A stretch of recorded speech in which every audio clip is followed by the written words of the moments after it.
I looked up from the returns desk, and he was standing right there. 3 feet away, sliding a library card application across the counter like a normal human being. Same jaw, same cheekbones, same cold, dark eyes that had lived behind my eyelids every night for 5 years. My lungs stopped.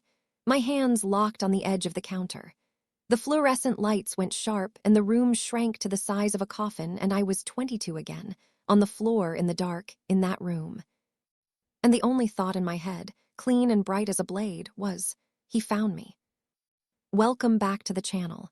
If you're new here, go ahead and subscribe, hit that notification bell because this one's different.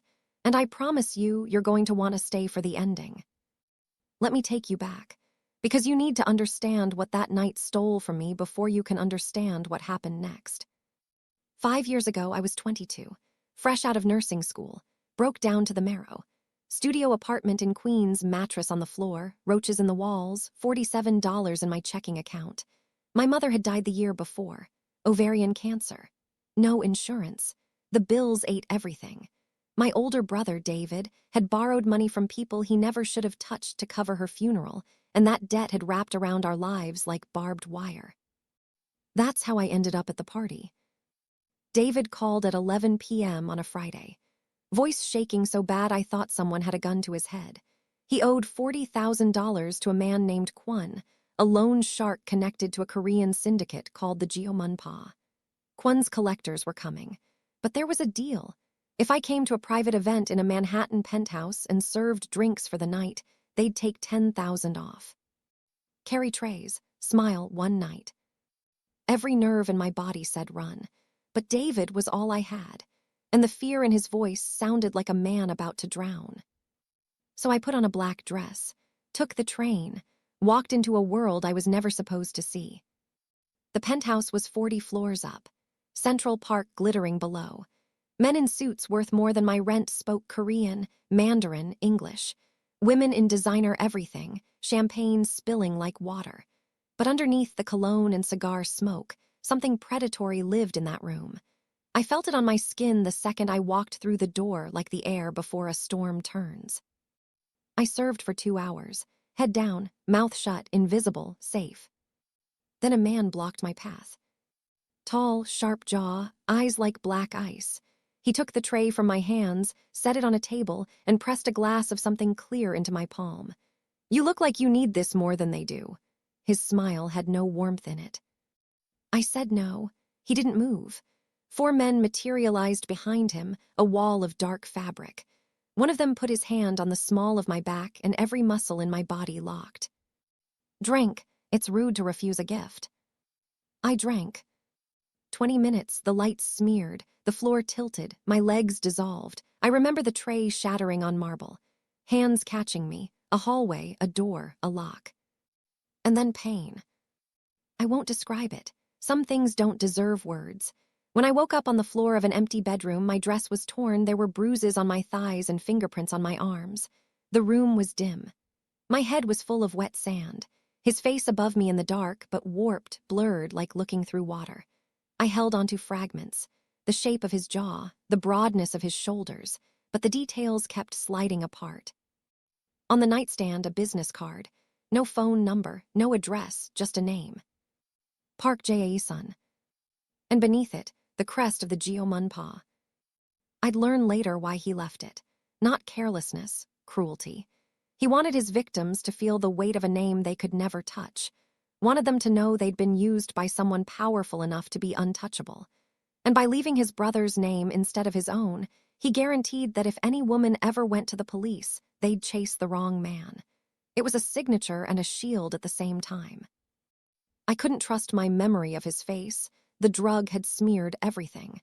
But I had his name. I held onto that name the way you hold a knife in the dark. The police couldn't touch him.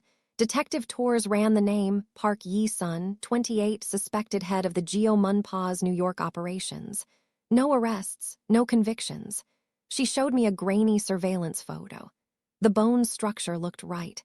The height, but I'd been drugged. I told her it could be him. I couldn't be certain. It didn't matter. The penthouse was scrubbed. No DNA, no witnesses. Case cold in 6 weeks. David vanished a month later. A note, "I'm sorry, Mara, I can't fix this." Then silence. So I survived. Moved to Connecticut, changed my last name, cut my hair, got a job at the Westbrook Public Library, started therapy with Dr. Osai, read thousands of books because inside someone else's story was the only place I could escape my own. 5 years, I built a hiding place and called it a life. Then he walked into my library. "I'd like to get a library card. Do I need proof of address?" Clean English, barely an accent, tattoos crawling from his wrists to his knuckles, dark eyes that had never once been warm. "Are you all right?" he asked. I walked away, back office, locked the door, floor.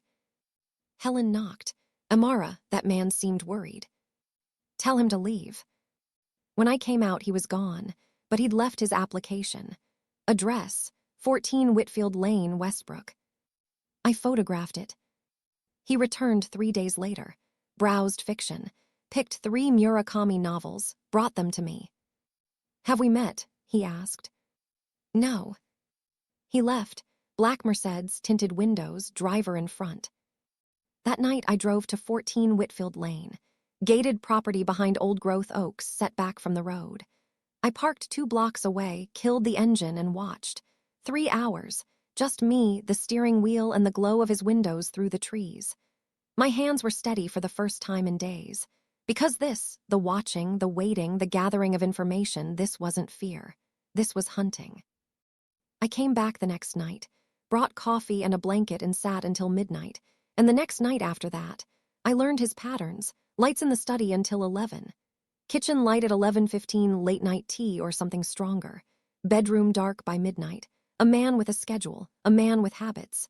I filed every detail the way I used to file patient charts, clinical, precise, detached. On the 4th night, a black SUV arrived. 3 men in suits got out, moving with military precision. Yi-sun met them at the front door.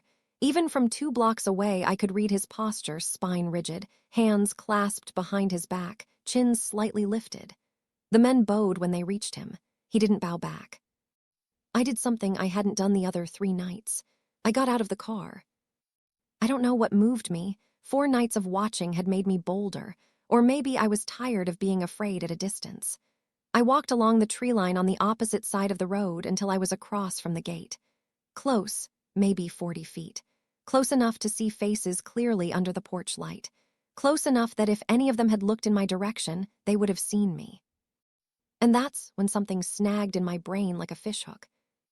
There was a scar below his left ear.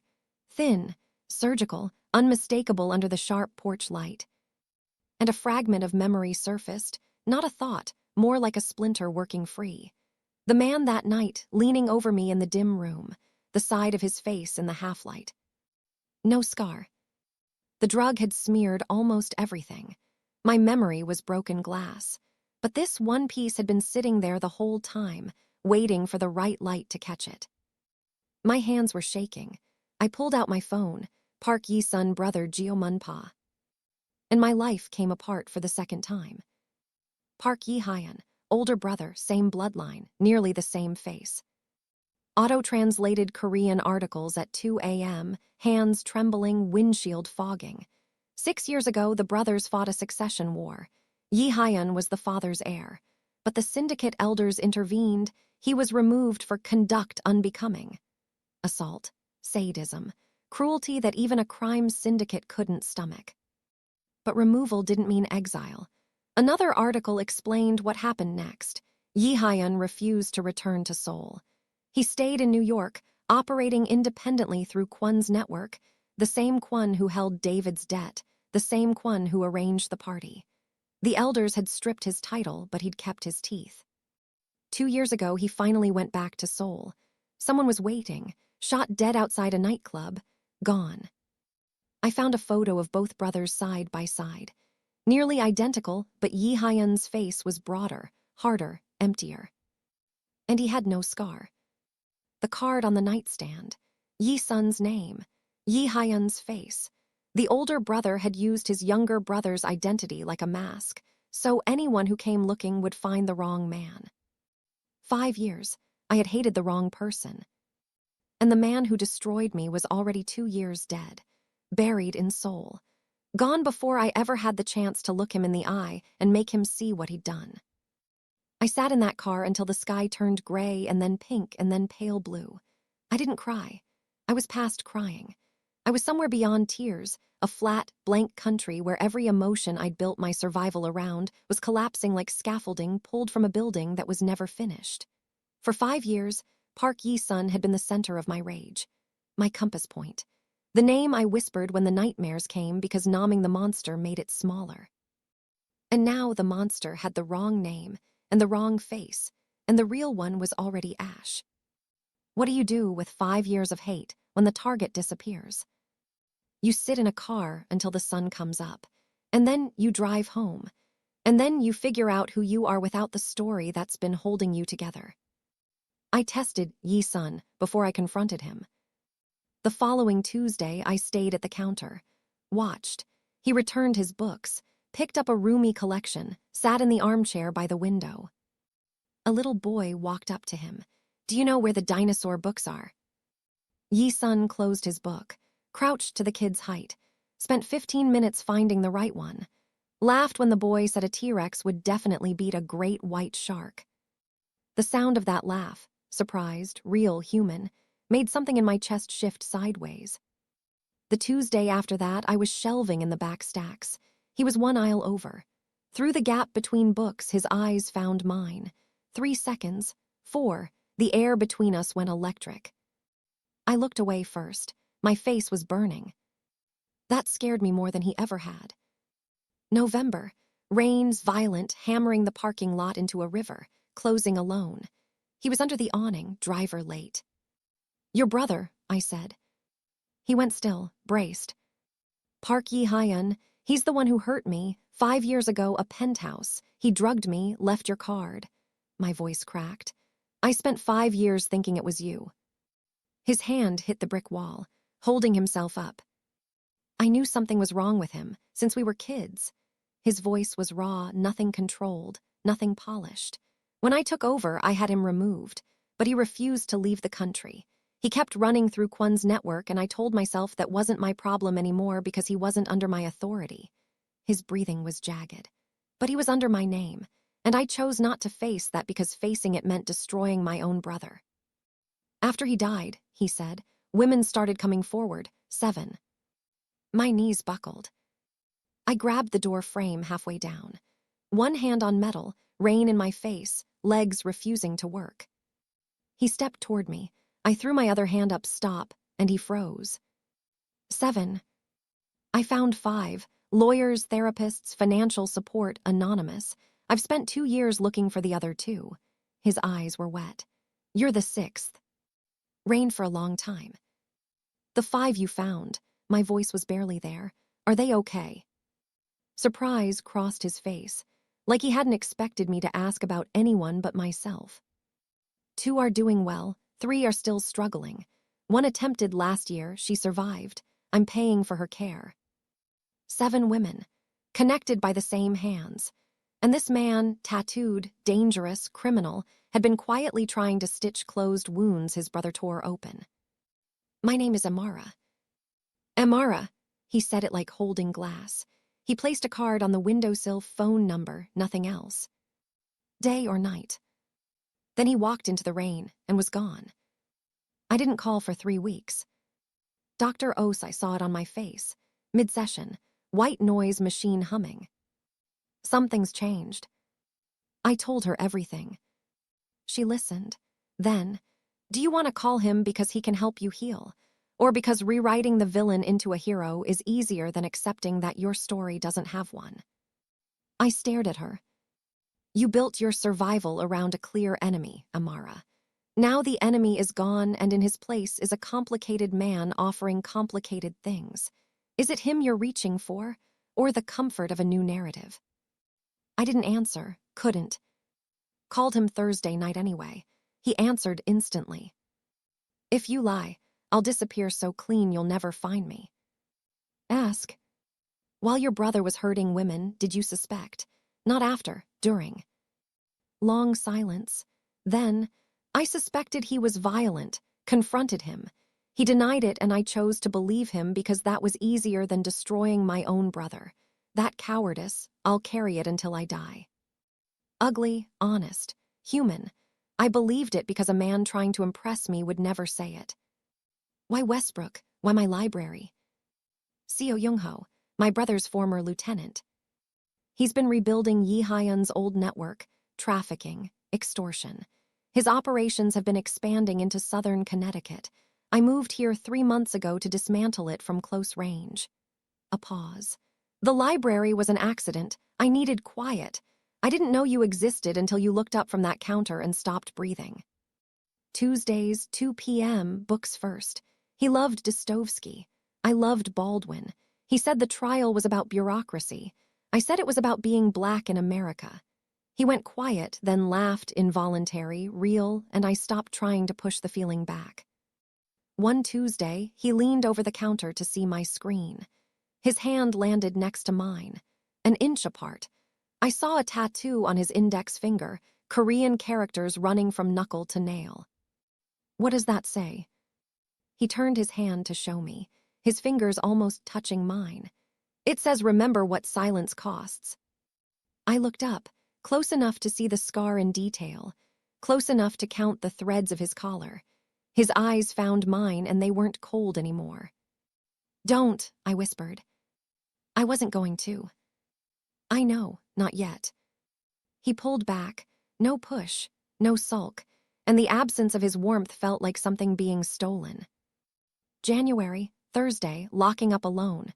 2 men from a plateless SUV. Korean, suits, concrete faces.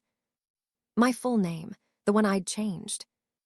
David Johnson's sister, 40,000, 30 days. Mr. Seo Young-ho doesn't like waiting. They left. I called Yi-sun. Fury, white-controlled Arctic. Seo found you because he's watching me. I led him to you. Ice in every syllable. I have a property in Greenwich, gated, 3 layers of security. I'm not running again. I'm not asking you to run. I'm asking you to be strategic. Seo is the same species as my brother. And I'm not a package you store until the danger passes. You're a woman being threatened by men who traffic human beings. I was too late for 7 women, Amara. I am not going to be too late for you. I packed at midnight, hated every second. The safe house was a colonial mansion behind iron gates. Cameras on every corner. Armed men who patrolled the grounds and called Yi-sun, sir, without making eye contact. My room was on the 2nd floor, king bed, Egyptian cotton, a bathroom bigger than my entire apartment in Queens. I despised it. By the 2nd day, I was packing like something caged. I'd open a window and feel the cold air on my face, and then notice the iron bars behind the curtains and close it again. I'd walk to the front door, and one of the security men would look up, not blocking me, not saying a word, but the look was enough. You can leave, but we'll follow you. This was everything I'd spent 5 years escaping, my life controlled, my freedom removed, my safety decided by someone else. Different house, different nightstand, same suffocating feeling of being a woman whose choices were made for her by men with power. On the 3rd night, 2 a.m., I couldn't sleep. Walking the house barefoot, furious, restless, opening doors to rooms I hadn't seen. Then I heard a voice. Yi-sun, study on the ground floor, door cracked. Speaking Korean low, strained, his voice thick with something raw, I caught a woman's name. Then, unmistakable, Yi Hyun. I pushed the door open. He looked up, phone to his ear, eyes red-rimmed. On the desk, an open folder, photos, medical records, financial documents. I'll call you back. He set the phone down, didn't close the folder, didn't move. Who was that? A therapist in Boston. She treats one of the women. There's been a setback. I walked to the desk, looked down. 7 faces. Names, dates, addresses. Payment records, hundreds of thousands, funneled to clinics, lawyers, a residential facility. His file on every woman his brother had destroyed. And beneath it, financial summaries of Geomunpa operations. Revenue streams, business names, some clean, some not. Answer me without thinking about what I want to hear, I said, even if it means I walk out tonight. Ask. This file, the women, is this guilt or control? He flinched. Both. No hesitation. It started as damage control, protecting the name, but then I read what he did, and somewhere between the first file and the 7th, it stopped being about the name. He looked at his tattooed hands. I can't point to the exact moment. Maybe that makes me no better than him. The operations that aren't clean, what's happening with them? Shutting them down, slower than I want. That sounds like an excuse. It is, it's also true. I held his gaze. This was the real test. Not CEO, not the rain.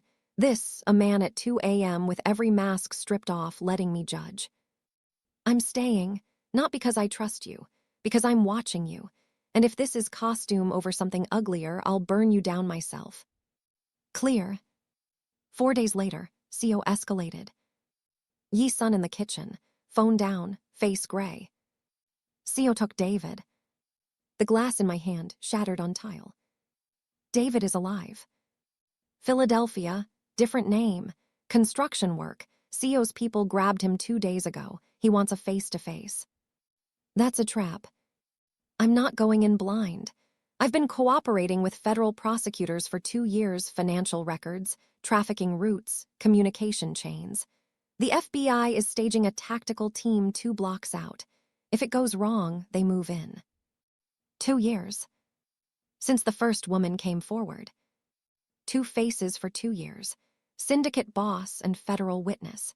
Dismantling his brother's network from inside while everyone around him believed he was running business as usual. If the Geomunpa finds out, they'll kill me. That's been true for 2 years. He turned to leave. I grabbed his arm. My hand on his forearm. First voluntary contact.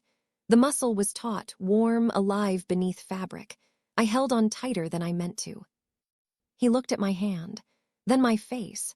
The air between us compressed into something so dense I couldn't draw breath. Come back, I said. I'm not asking. His fingers brushed my jaw. Barely. A whisper.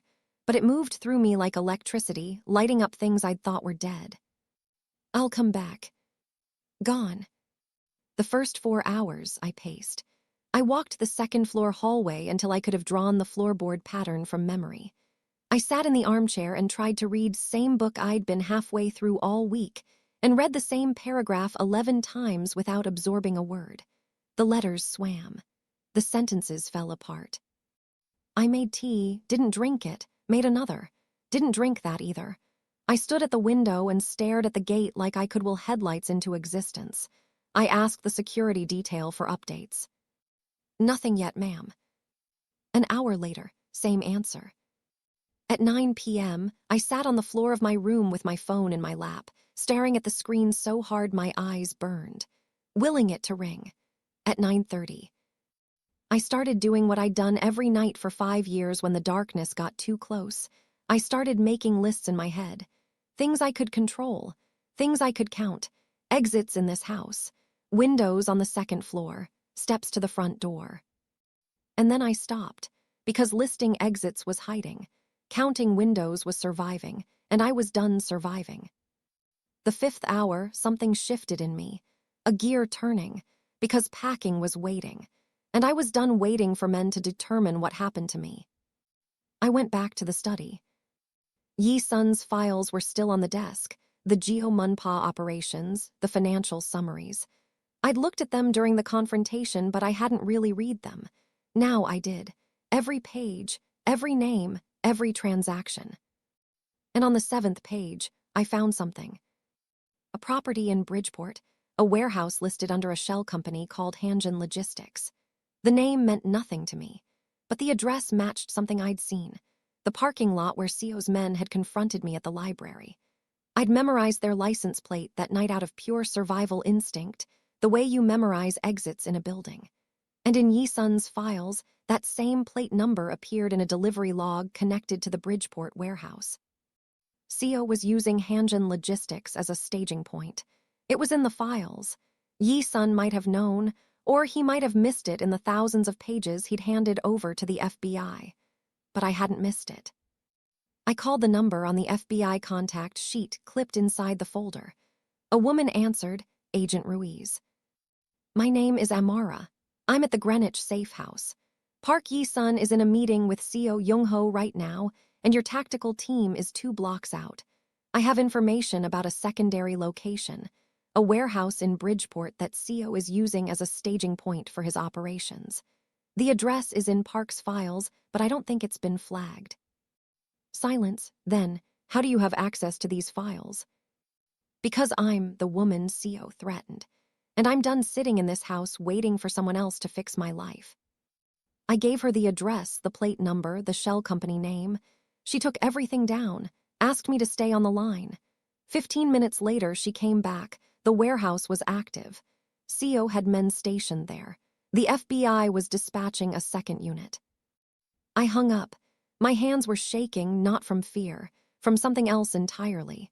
Something that felt like the first full breath I'd taken in 5 years. At 10:43, the gate buzzed. I was out the door in bare feet. 2 cars. The first one opened Yi-sun, shirt torn at the collar. Blood dried along his temple, cut above his right eyebrow, knuckles raw but standing, breathing. From the second car, supported by 2 men, David. Thin, gray at the temples, 29 years old and looking 40. Mara, his face crumpled. I'm so sorry. I ran into him hard enough that we both staggered. Held on. He held on. 5 years of silence and grief and guilt pouring out in a driveway under floodlights, ugly crying, gasping crying, the kind we should have done in that apartment in Queens when Mama died and the world cracked open and we were too numb to grieve. When I could finally speak, I pulled back and looked at him, really looked. He'd aged a decade. His hands were rough, construction hands, calloused and cracked. There was a scar on his chin that hadn't been there before. My brother. My stupid, reckless, broken brother who'd loved our mother enough to borrow from monsters and then spent 5 years paying for it. Where have you been? Philadelphia. His voice was hoarse. Changed my name, got a construction job. I was going to come back, I swear, Mara, but Kwon's people tracked me down and said if I ever contacted you, they'd use you to collect. His eyes were devastated. So I stayed away, to keep you safe, and it was the worst decision I ever made. The worst decision you ever made was borrowing that money. I know, he couldn't look at me. I know. Don't you ever disappear on me again. I don't care what anyone threatens. You come to me. Never again, I promise. Over David's shoulder, I found Yi-sun, leaning against the car, exhaustion in every line. The warehouse in Bridgeport, I said. He blinked. How do you know about? I found it in your files. Called Agent Ruiz. They dispatched a second unit. He stared at me for a long moment, and for the first time since I'd known him, Park Yi-sun looked completely, totally surprised. You called the FBI. You said to be strategic. Something broke across his face, not a smile exactly. Something bigger. Something that looked like the moment you realize the person standing in front of you is not who you assumed they were. The Bridgeport warehouse had 6 of CEO's men and a server full of financial records, he said quietly. Ruiz told me it might be the most important seizure in the case. She said an anonymous caller tipped them off. His eyes were locked on mine. That was you. You're not the only one who knows how to fight. Later that night, Yi-sun told me what happened at the meeting. CEO came with 6 men. Yi-sun came with the wire and 1 concealed weapon. 40 minutes of negotiations, CEO laying out demands, Yi-sun drawing him out, every word feeding the team listening 2 blocks away. Then CEO made the mistake, threatened to kill David on camera and send it to me. The FBI tactical team breached the building in 90 seconds. 2 of CEO's men fought. It got physical. Yi-sun caught an elbow to the face. CEO was in handcuffs before he understood what happened. And the Bridgeport raid, my raid, had sealed his operation shut from the other end. When I asked Yi-sun why risk his empire, his freedom, his life, he said. Because killing him would have made me my brother, and I've spent every day since I was 17 trying to become something else. That was 2 months ago. CEO is in federal detention awaiting trial. Yi-sun still comes to the library on Tuesdays, still reads Murakami, still helps kids find dinosaur books.